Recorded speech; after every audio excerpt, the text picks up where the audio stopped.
Asante kwa kuendelea kuitazama Sauti Yetu TV. Kama bado hujasubscribe Sauti Yetu TV, gusa kitufe chenye alama nyekundu kisha alama ya kengele ili uwe wa kwanza kupata habari na matukio mbalimbali. Hii ni Sauti Yetu TV. Naitwa Joseph Hiza, ni mchungaji. Alama yangu ndio hiyo, Joseph. Mimi ni mkurugenzi wa taasisi inayoitwa Bilat. Leo kulikuwa kuna tukio la kutambulisha mradi ambao unalenga kumtoa kiziwi kutoka kwenye ukimya au usiri na kumweka kwenye uwazi na mafanikio. Changamoto za mawasiliano nyumbani, kwenye jamii na kwingineko zimemfanya kiziwi awe mtu asiyeonekana, lakini changamoto ni mawasiliano. Tunataka tumtoe kiziwi kwenye giza aingie kwenye mwanga. Sasa tunafanyaje? Tunataka kutengeneza vitabu vya shule na nyaraka mbalimbali ambazo zikiwekwa kwenye video zitamfanya viziwi aelewe kinachoendelea kwenye jamii. Vile tunataka viziwi wakombolewe katika utovu wa maadili, wafundishwe maadili ya Mungu na ya dunia. Kwa hiyo haya yote yatawezekana kwa kufundisha kwa lugha ya alama ndani ya shule. Kwa hiyo tunataka kuwawezesha walimu waboreshe mawasiliano yao. Tunataka mtoto aweze kupata elimu iliyokamilika darasani. Kwa hiyo kwa ufupi ndicho tunachokuja kufanya leo. Wamesema watafanya kazi mikoa mitatu, mikoa ipi na ipi? Mradi huu ni wa majaribio, pilot. Huu tunafanya Dar es Salaam, Morogoro na Dodoma. Ndani ya mikoa hii kuna shule 3. Hizo shule tutafanya nazo kazi. Lakini ndani ya mradi huu tutafanya pia kazi kwa miaka miwili.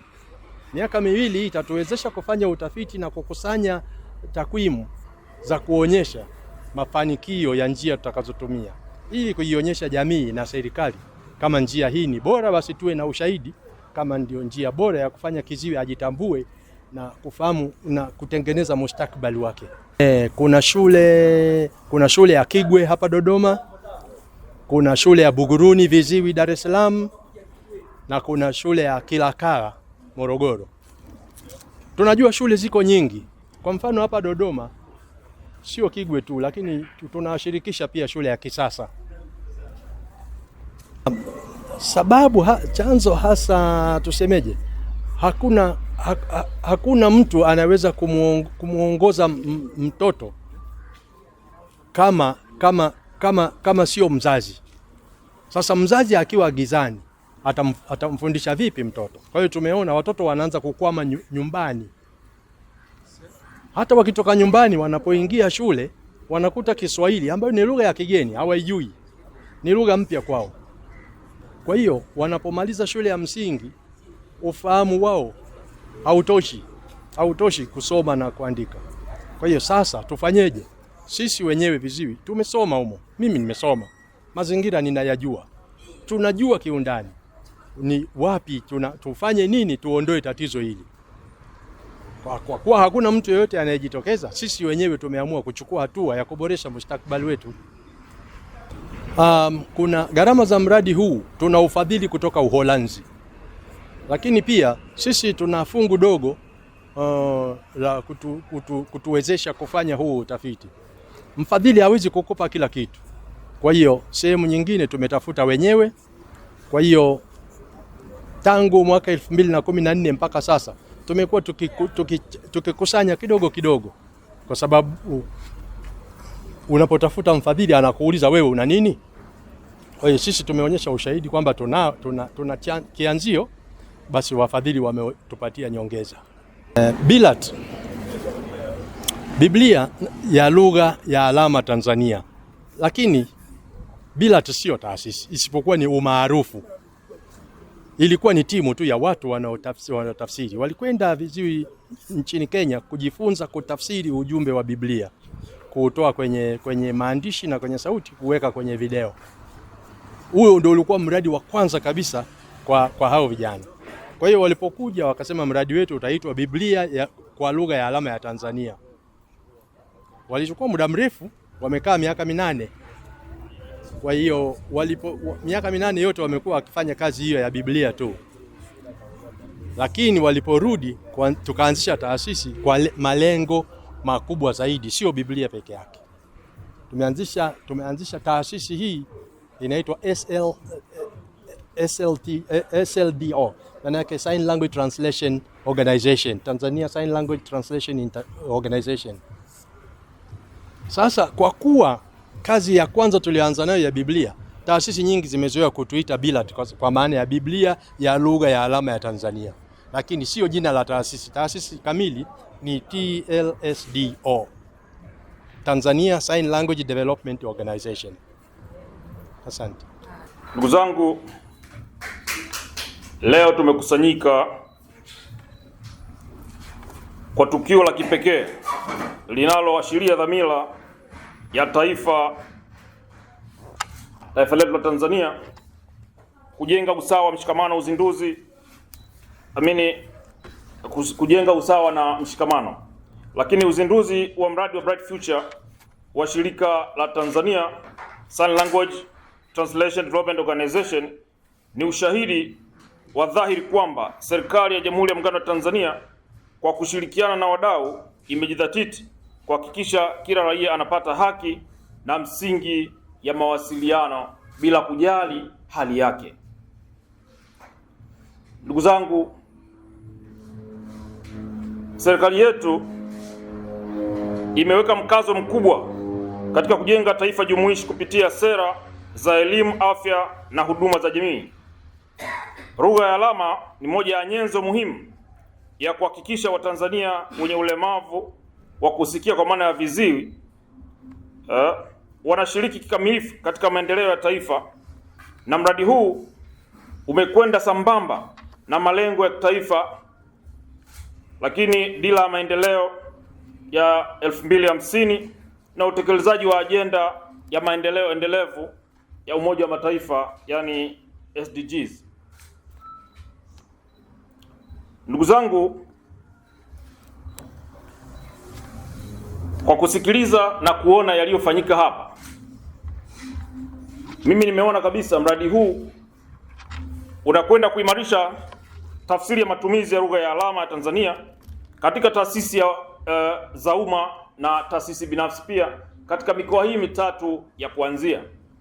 Nina hakika baada ya hapo kutakuwa na uendelevu wa mikoa mingine kama walivyosema, lakini pia kuwezesha upatikanaji wa elimu bora kwa wanafunzi viziwi. Lakini pia mradi huu utasaidia utekelezaji wa sheria na sera za ujumuishi, ikiwemo sheria ya watu wenye ulemavu. Lakini pia itaongeza ushirikiano kati ya serikali, mashirika ya kiraia na sekta binafsi katika kuendeleza teknolojia ya mawasiliano jumuishi. Ndugu zangu, sasa nitoe wito kwa serikali kuendelea pamoja na wadau kuendelea kutoa msaada wa kifedha na kiufundi ili mradi huu uwe endelevu. Lakini pia sekta binafsi kushirikiana na shirika hili katika kuendeleza teknolojia ya tafsiri ya mawasiliano, kwani ndio nyenzo kubwa ya mawasiliano ndugu zetu viziwi. Lakini pia jamii nzima, jamii ijifunze lugha ya alama kupitia mradi huu ili kusudi tuweze kuwa na mawasiliano mazuri na ndugu zetu viziwi. Kwa mfano, kiziwi anakwenda hospitali, ana changamoto zake, analazimika kwenda na mkalimani wa lugha ya alama. Mimi ile kitu huwa siipendi sana, kwa sababu kile kitu ni siri ya kiziwi. Viko vitu vingine vya kiafya ni siri kati yake na daktari. Kwa hivyo tunaona kwamba jamii ikijifunza, pengine elimu itakwenda mpaka kwa madaktari na wataalamu wengine, ili kusudi viziwi waweze kujitegemea, kujieleza wao wenyewe katika masuala mbalimbali. Lakini kwa niaba ya afisa ustawi wa jamii, dada yangu Amina, ambaye alitakiwa kuwa mgeni rasmi hapa leo,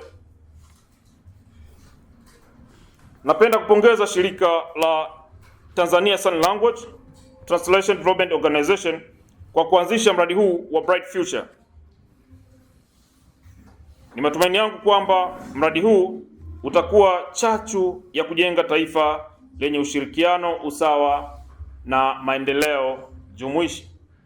Lakini tu ni washauri, kabla ya kuingia kwenye utekelezaji, kuna hatua moja ambayo mnatakiwa mwende kuifanya, kwa maana mwende ofisi ya Waziri Mkuu TAMISEMI kwa ajili ya kutambulisha mradi huu, kwa sababu ili kufanya uweze kuenenda vizuri, kwa sababu sasa mnakwenda kufikia shule ambazo ziko chini ya ofisi ya Rais, ofisi ya Waziri Mkuu TAMISEMI.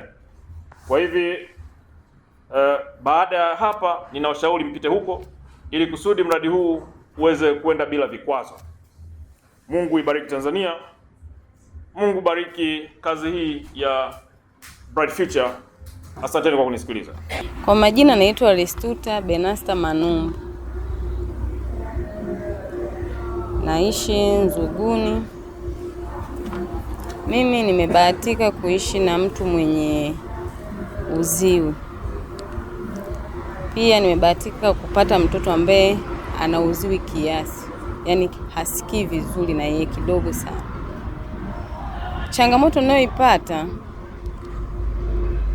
lugha ya alama nilikuwa bado sijaifahamu vizuri na bado naendelea kujifunza. Kwa hiyo kuna baadhi naweza kuelewana nao, baadhi siwezi kuelewana nao. Lakini ninachoshukuru kwamba tunaendelea kuelewana kwa kutumia lugha hiyo ya alama, na pia naendelea kufundishwa lugha ya alama. Ninachoshukuru kwamba hata kwenye shughuli hii ya leo nimefanikiwa kufika na nimejifunza mengi kupitia hili swala. Pia nilikuwa naomba waendelee kuboresha kwa hii waloleta ya vitabu, watoto waendelee kujifunza. Kutumia vitabu inakuwa ni rahisi kwa mtoto kujifunza, kwa sababu unakuta kuna muda anapata changamoto ya kutokuelewa alama kwa hao wengine ambao wanakuwa bado hawawezi. Lakini ikipatikana vitabu kama hivi vinavyotoka, inakuwa ni rahisi wao kujifunza. Kwa hiyo kwa hilo nimeona wamefanya vizuri. Mtoto wako ana umri gani? Mtoto wangu ana miaka 9. Yuko darasa la 4. Changamoto gani ambayo unapitia kuelewana naye? Kuelewana naye kama mimi mzazi, anapokuwa yupo nyumbani nashindwa, mengine unakuta ananiuliza na kwa silielewi jinsi ya kumuelewesha. Kwa hiyo inabidi nitumie njia ya kumwambia baadaye, tutumia peni, tunatumia kuandikiana. Kwa hiyo ile nayo inakuwa saa nyingine inamletea wakati mgumu, yani anataka jibu pale kwa pale. Kwa hiyo tunapata wakati mgumu sana.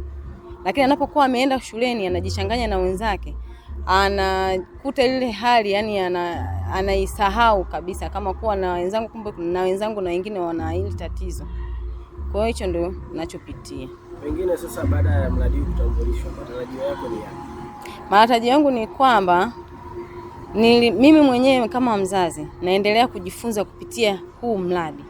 Nimeupenda na pia nimependa jinsi wanavyoelewesha, na vile vile nitaendelea tu kushiriki kwenye matukio. Tunapokuwa tunaitwa nitakuwa na